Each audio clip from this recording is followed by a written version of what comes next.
Dear students, this is Praveen Kumar Agarwal from Management Department welcomes you in my today's lecture of Principles of Economics. In today's lecture, we will discuss upon the concept of equal product curves या इनको हम iso points के नाम से भी जानते हैं या फिर इन्हें हम आइसो प्रोडक्ट कर्व के नाम से भी जानते हैं। तो आज हम डिस्कस करेंगे कि इक्वल प्रोडक्ट कर्व्स क्या होते हैं या आइसो प्रोडक्ट कर्व्स या आइसो पॉइंट्स का कॉन्सेप्ट क्या है। इससे पहले प्रीवियस लेक्चर में मैंने आपसे डिस्कस किया था about the laws of production, जिसमें मैंने आपसे लॉ ऑफ वेरिएबल प्रोपोर्शन और laws of returns to scale को डिस्कस किया था। Law of return to scale में मैंने आइसो पॉइंट के हेल्प से भी इन laws of return to scale को डिफाइन किया था। आज हम डिस्कस करेंगे कि ये आइसो प्रोडक्ट कर्व्स होते क्या हैं। आइसो पॉइंट दो पार्ट्स हम डिवाइड कर सकते हैं इसको। The first one is the iso and second one is the Quint. Iso एक ग्रीक वर्ड है जिसका मतलब होता है इक्वल, और क्वेंट एक इटालियन वर्ड है जिसका मतलब होता है क्वांटिटी। अगर दोनों वर्ड्स को मिला दिया जाए तो आइसो क्वेंट का मतलब हुआ इक्वल क्वांटिटी, या फिर हम इसको इक्वल प्रोडक्ट के नाम से भी जानते हैं। इसका मतलब ये हुआ कि an isoquant may be defined as the graphical representation of different combinations of two inputs which give same level of output to the producer।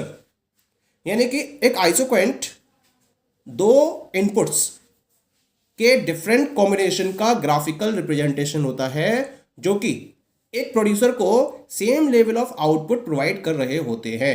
यानी कि उनके आउटपुट पे कोई चेंज नहीं होता है, लेकिन जो दो इनपुट्स का कॉम्बिनेशन है उस कॉम्बिनेशन में चेंज होता है और उसके बेसिस पर सेम लेवल ऑफ आउटपुट को ऑब्टेन किया जाता है। तो इस ग्राफिकल रिप्रेजेंटेशन को हम आइसो क्वेंट के नाम से जानते हैं। ये कॉन्सेप्ट बिल्कुल इंडिफरेंस कर्व की तरह है। जैसे आपने इंडिफरेंस कर्व में स्टडी किया था कि जो कंज्यूमर है वो दो कमोडिटीज़ के डिफरेंट कॉम्बिनेशंस को इस तरीके से फॉलो करता है जिससे उसके सेटिस्फैक्शन लेवल में कहीं भी कोई डिफरेंस ना हो। इसी तरीके से यहाँ हम जो डिफरेंट कॉम्बिनेशंस फॉलो करते हैं वो एक प्रोड्यूसर को same level of production provide करता है। क्योंकि same level of production provide कर रहा है, इसका मतलब a producer is indifferent between the combinations. Consumer जो प्रोड्यूसर है वो डिफरेंट कॉम्बिनेशन में इनडिफरेंट है, यानी कि कोई भी डिफरेंस नहीं है। इसी वजह से हम इन आइसोक्वेंट्स को प्रोड्यूसर्स इंडिफरेंस कर्व के नाम से भी जानते हैं। एक था कंज्यूमर्स इंडिफरेंस कर्व और दूसरा है that is known as the producers indifference curve. क्योंकि हाँ क्या है, आउटपुट में कोई चेंज नहीं है और दो कॉम्बिनेशन जो डिफरेंट कॉम्बिनेशंस है दो इनपुट के वो क्या है, वो डिफरेंट है, लेकिन हर पर्टिकुलर कॉम्बिनेशन पर कंज्यूमर जो प्रोड्यूसर है उसका आउटपुट लेवल सेम है, कांस्टेंट है। इसी वजह से हम इनको प्रोड्यूसर्स इंडिफरेंट कर्व के नाम से भी जानते हैं। That is clear. अब इस पर्टिकुलर आइसोक्वेंट की डिफरेंट डेफिनेशंस प्रोवाइड की गई हैं, तो कुछ डेफिनेशंस को हम यहाँ स्टडी करते हैं। सबसे पहले हम बिलास की डेफिनेशन को स्टडी करते हैं। क्या कहा था उन्होंने, the iso product curves so the different combinations of two resources with which a firm can produce equal amount of product. इसका मतलब क्या हुआ, आइसो प्रोडक्ट कर्व दो रिसोर्सेज के डिफरेंट कॉम्बिनेशंस को रिप्रेजेंट करता है जिनके हेल्प से एक firm equal amount of product को प्रोड्यूस कर सकती है। So this is according to the Blas. Now come to the second definition. This definition was given by Samuelson. Samuelson ने क्या कहा था आइसो प्रोडक्ट कर्व्स के बारे में, iso product curve shows the different input combinations that will produce a given output. इन्होंने एक बहुत सिंपल सी लैंग्वेज में डिफाइन किया आइसो प्रोडक्ट कर्व को। इन्होंने बोला कि आइसो प्रोडक्ट कर्व दो डिफरेंट इनपुट्स के डिफरेंट कॉम्बिनेशंस को रिप्रेजेंट करता है जो कि सेम आउटपुट को प्रोड्यूस करते हैं। That is clear. Third definition is according to the Peterson. Peterson ने क्या कहा, an isoquant curve may be defined as a curve showing the possible combinations of two variable factors that can be used to produce the same total product. तो इनका भी यही कहना था। इन्होंने भी ये बताया कि जो आइसोक्वेंट कर्व है वो दो वेरिएबल फैक्टर्स के डिफरेंट पॉसिबल कॉम्बिनेशंस को रिप्रेजेंट करता है जो सेम टोटल प्रोडक्ट को प्रोड्यूस करते हैं। तो लगभग लगभग अगर देखा जाए तो हर किसी का ये कहना था, दो वेरिएबल फैक्टर है इसके अंदर और इन दो वेरिएबल फैक्टर्स की क्वांटिटीज में वेरिएशन होता है, इनके डिफरेंट कॉम्बिनेशंस लिए जाते हैं, लेकिन हर combination same level of output को प्रोवाइड करता है। ओके, अब हम आइसो प्रोडक्ट कर्व के कॉन्सेप्ट को एक शेड्यूल के हेल्प से स्टडी कर सकते हैं। The schedule is given to you in the form of a table. यहाँ मैंने एक टेबल ड्रॉ करी है और इस पर्टिकुलर टेबल में मैंने डिफरेंट लेबर और कैपिटल के कॉम्बिनेशन को रिप्रेजेंट किया है। तो यहाँ मैंने 4 कॉलम्स को फॉलो किया है। पहला कॉम्बिनेशन को शो कर रहा है, दूसरा लेबर को रिप्रेजेंट कर रहा है, तीसरा कॉलम कैपिटल को रिप्रेजेंट कर रहा है और चौथा कॉलम आउटपुट को रिप्रेजेंट कर रहा है। ठीक है, यहाँ मैंने लेबर और कैपिटल के डिफरेंट कॉम्बिनेशंस में पहले कॉम्बिनेशन स्टडी करते हैं। In the first combination the consumer is having 1 unit of labour and 47 unit of capital, and with the help of this the producer is producing 100 units of output. Second combination में उसने 1 unit labour की increase कर दी जिसकी वजह से उसे कुछ units कम करनी पड़ी कैपिटल की and it remains 38, so the output is 100 units. Now एक लेबर की यूनिट और बढ़ा दी गई जिससे कैपिटल की कुछ यूनिट्स और कम की गई, इट रिमेन्स 30, लेकिन टोटल आउटपुट रिमेन्स 100। फिर एक लेबर की यूनिट बढ़ाई गई। Next combination is 4,23, output is 100. Next combination is 5,17, output is 100. Next combination is 6,12, output 100 units. Next 7,8, output 100. 8,5, output 100. 9,3, output 100. 10,2, output 100. यानी कि यहाँ पर आप देख रहे हो कि लेबर और कैपिटल का जो कॉम्बिनेशन है वो लगातार चेंज हो रहा है।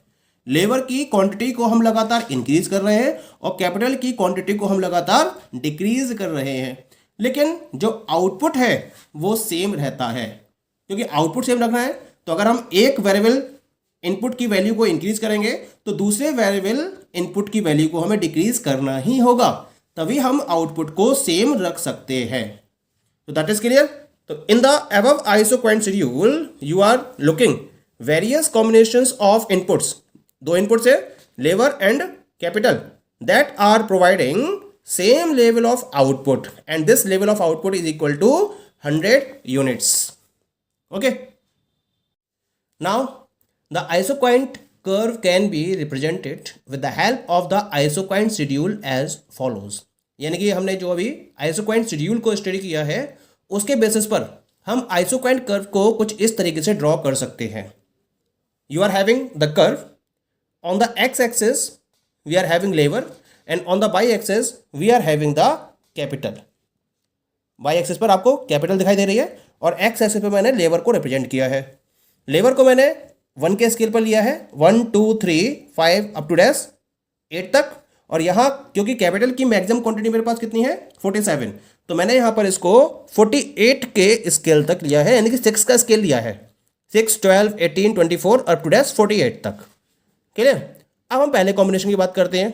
इन the first combination we are having 1 unit of labour and 47 unit of capital, that is 1,47, तो we are having the point A. Second point 2 units of labour and 38 units of capital, 2,38 is the B point. C point में 3 units आपके पास labour की हैं and 30 units आपके पास capital की हैं, that is the 3,30, that is the C point. ऐसे ही D point 4,23, this is 4 and this is 23. E point is 5,17, 5 units of labor and 17 units of capital. F point 6 units of labor and 12 units of capital. G 7 units of labor and 8 units of capital. H 8 units of labor and 6 units of capital, 8,5. So in this way you are having different points A, B, C, D, E, F, G, H. When we join these points, जब हम इन सारे points को एक साथ join करते हुए curve draw करते हैं, we are having this particular curve, तो हमें ये कर्व मिल रहा है। This particular curve is known as the isoquant curve. इस कर्व को हम आइसोक्वांट कर्व के नाम से जानते हैं और इस आइसोक्वांट कर्व के रेफरेंस में आउटपुट कितना है 100 यूनिट्स। इसको हम IQ से रिप्रेजेंट करते हैं। And this IQ is representing 100 units of output. तो यहाँ कॉम्बिनेशन तो चेंज हो रहा है लेबर और कैपिटल का, लेकिन आउटपुट में कोई भी चेंज नहीं हो रहा है। इस आइसोक्वांट कर्व पर अगर इन कॉम्बिनेशंस के अलावा हम कोई भी और कॉम्बिनेशन काउंट करेंगे तो उस पर जो उस पर टोटल प्रोडक्ट होगा वो 100 यूनिट्स ही रहेगा। हाँ, कॉम्बिनेशन चेंज हो जाएगा लेकिन आउटपुट में कोई भी चेंज नहीं होगा। So that is clear to you. This is known as the isoquant curve. Clear? Now अब हम बात करते हैं about the assumptions of the equal product curve. हमें किन किन एजम्पशंस को इक्वल प्रोडक्ट कर्व में फॉलो करना होता है। तो यहां मैंने डिफरेंट एजम्पशंस को फॉलो किया है। पहले हम बात करते हैं फर्स्ट एजम्पशन की। फर्स्ट एजम्पशन क्या है? The first assumption is that only 2 inputs are employed to produce a good. हम ये मान के चलते हैं कि केवल और केवल हम 2 इनपुट्स को ही चेंज कर रहे हैं, यानी कि 2 inputs are variable. The first is labour and second one is capital. चारों को हम एक साथ रिप्रेजेंट नहीं कर सकते और उसके बेसिस पर कॉम्प्लेक्सिटी बढ़ जाएगी। तो अपने स्टडी को कन्वीनियंट करने के लिए, इजी करने के लिए हम ये मानते हैं केवल कि 2 इनपुट्स वेरिएबल है and these inputs are labour and capital. Okay, second one is there must be technical possibility of substituting one input for another. इसका मतलब हम ये मान के चलते हैं कि जो प्रोडक्शन फंक्शन है ये वेरिएबल प्रोपोर्शन टाइप का होना चाहिए, यानी कि एक इनपुट को दूसरे इनपुट से सब्स्टिट्यूट करने की एक टेक्निकल पॉसिबिलिटी होनी चाहिए। ऐसा ना हो कि रिजिडिटी हो कि आप एक को दूसरे से सब्स्टिट्यूट कर ही ना पाओ। पॉसिबिलिटी इस बात की होनी चाहिए, या टेक्निकल पॉसिबिलिटी इस बात की होनी चाहिए कि एक इनपुट को दूसरे इनपुट से सब्स्टिट्यूट किया जा सके, तब ये लॉ एप्लीकेबल होगा। ठीक है। नेक्स्ट वन इज द जो लेबर और कैपिटल है दोनों कैसे होने चाहिए? They must be divisible. अगर कोई ऐसी प्रोडक्शन यूनिट है जहां लेबर और कैपिटल को डिवाइड नहीं किया जा सकता या वो डिविजिबल पोजीशन में नहीं है, तो भी हम आइसो प्रोडक्ट कर्व को प्रॉपर्ली रिप्रेजेंट नहीं कर सकते उस पर्टिकुलर प्रोडक्शन के रेफरेंस में। The next point is the producer must be rational. Producer को रेशनल होना चाहिए, यानी कि वो अपने प्रॉफिट को मैक्सिमाइज करने के पॉइंट ऑफ व्यू से वर्कआउट कर रहा हो। That is the condition. Clear? The fifth point is state of technology is given and unchange. हम यहां ये मान के चलते हैं कि जो टेक्नोलॉजी हम यूज कर रहे हैं वो एज इट इज रहेगी, उसमें हम कोई भी चेंज नहीं करेंगे और उसी टेक्नोलॉजी के बेसिस पर हम प्रोडक्शन की प्रोसेस को फॉलो करेंगे। Clear? And the last one is the marginal rate of technical substitution diminishes in production process. यानी कि प्रोडक्शन की प्रोसेस में हम MRTS की अगर बात करेंगे तो ये लगातार डिमिनिश होना चाहिए। अगर MRTS लगातार डिमिनिश होगा तभी ये लॉ या आइसो प्रोडक्ट कर्व को आप प्रॉपर्ली रिप्रेजेंट कर सकते हो, अदरवाइज डिफरेंशिएशंस क्रिएट हो जाएंगे। MRTS क्या होता है इसको हम नेक्स्ट लेक्चर में डिस्कस करेंगे। Okay, so these all are the assumptions of iso product curve और आइसो क्वांट्स। Thank you.